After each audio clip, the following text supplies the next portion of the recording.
Good morning, and welcome back to the Newman Lumen series. My name is Allison Palhis, and I serve as the Multi-Faith Coordinator for the Truett Center for Religious and Spiritual Life on campus. It is my pleasure to put together this Newman Lumen series.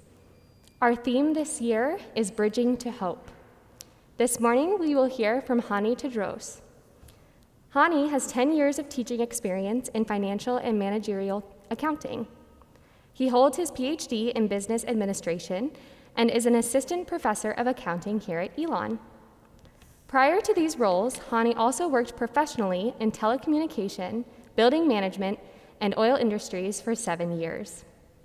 With such a wealth of experience and knowledge, we are thrilled Hani could share a bit about his life with us this morning. So without further ado, here's Hani. Good morning. I am Hani Tadros, and I'm an assistant professor of accounting at the Love School of Business. I want to thank, first of all, the Truett Center for giving me this opportunity to speak about the topic of today, which is bridging to hope. When I think about the world we're living in today, I feel how important it is to find hope. I listened to prior reflections from colleagues and students at Elon. They beautifully describe why hope could help us tolerate pain and make sure that we go through our difficult moments. Their thoughts left me thinking, what else can I really say? Then I looked at the theme, Bridging to Hope, and I started to think, we all want to find hope in our lives. We all want to have hope in a better future. But how can we really find hope during this tough time? Or in other words, how can we bridge to hope? Over the last year, our lives have been completely turned upside down. We're still going through a pandemic that affected the lives and livelihoods of millions of people across the world. Some of us have lost loved ones. Others have lost their jobs. And a lot of people have been struggling by their inability to practice their daily routines,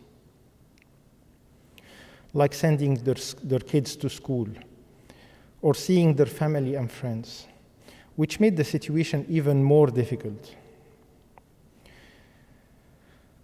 We have also experienced a period of divisiveness, injustice, and tensions.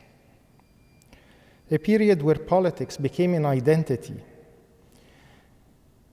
that we're trying to defend at all costs, rather than negotiable views about how to make our lives better.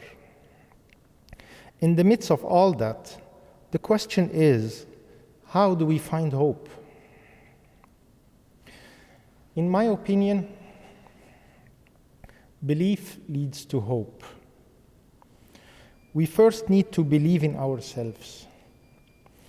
Believe that if we keep doing the right things, that we will realize our dreams. And to believe that we can always turn things around. Belief is the real manifestation of hope. Belief is what will guide our steps when we walk through the darkness in our journey towards the light. Let me share with you part of my story. In 2003, I immigrated from Egypt to Canada. At the time, I was working as a project manager for a multinational firm in the telecom industry. I decided that I wanted to study business, have an MBA, and gain new life experiences. I left my family and friends and landed in Montreal on a cold winter day of January. I started my MBA as a part-time, hoping to find a full-time job. My hopes quickly vanished as I faced an economy that was still suffering from a number of corporate scandals and the start of the Iraq War in 2003. I suffered from what some of you might be experiencing these days when you're trying to find a job or an opportunity for an internship. After tens of job applications with no response, I decided to focus on my studies and switch to a full-time MBA. I enjoyed my MBA to the maximum. I enjoyed the learning experience, enjoyed the many friends that I made throughout the program, our gathering for a coffee after classes, and our weekly soccer games. But for the next 2 years, I lived off my personal savings, student loans, and small assistance from the Quebec government, which I'm still grateful for. I started to ask myself if I was doing the right thing. At 30 years old, I was draining my saving, accumulating debt, and I was without a job, with no real opportunities showing up on the horizon. When I was close to finishing my MBA, a friend of mine suggested that I join him on a temporary basis at a cash collection agency until we finished the MBA to avoid accumulating more debt. If you have never worked for a cash collection agency, I could tell you right now that it was an eye-opener experience that led me to understand how people can struggle under the weight of debt. But at the same time, it was one of the most emotionally and physically draining jobs. Some of my friends have already left Montreal, going back to their countries looking for better opportunities. I started to feel lonely. My doubts and fears were growing. Am I moving forward? Did I waste 2 years of my life? Would I ever find the career that I was hoping for? Among those fears, I kept my head down and continued to work hard. I kept my focus on the task in hand, which is learning. I had a strong belief that I was doing the right thing. I had a belief that learning will help me become a better person. I always believed that real education is the one that changes you. And I felt that those 2 years changed me. And they changed my understanding and my views about this world. Deep inside, I had this strong belief that if I get real education, good things will come my way sooner or later. I just had to be patient. Since then, a lot of water ran under the bridge.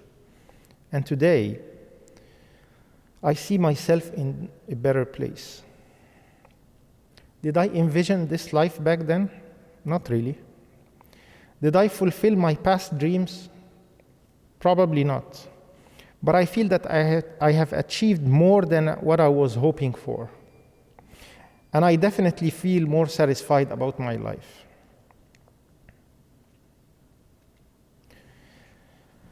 I also encourage you to have a belief that is grounded in reality.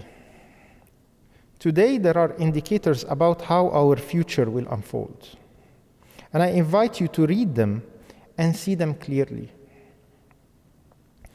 Every time I see my students doing their best to attend classes, sitting there for 2 hours wearing their masks, or listening to the session online, when I see them working hard to defy the odds and learn, I know without an ounce of doubt that the future is bright. When I look at my 12-year-old son and my 8-year-old daughter joining their classes every morning on Zoom and doing their homework on a Google platform, I see in them a resolve that I didn't have when I was their age. And it makes me believe more and more that the future is bright. So look out for hope in our daily life, because it's always been there. Enjoy your day.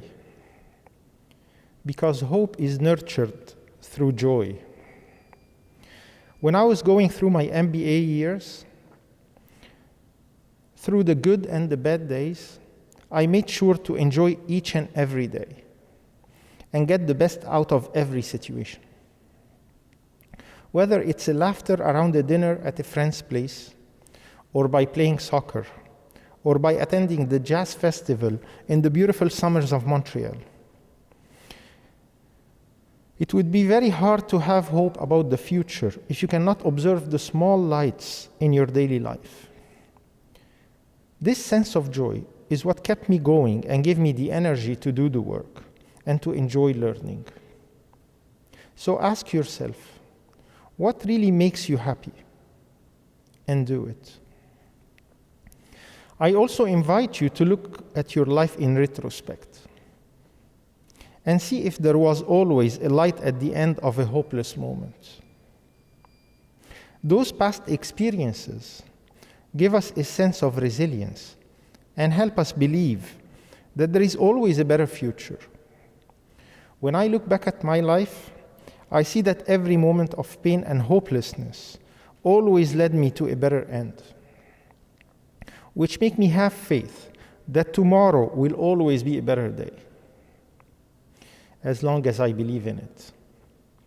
So look into your soul for past experiences that help you draw an unshakable belief that your actions can shape your own tomorrow.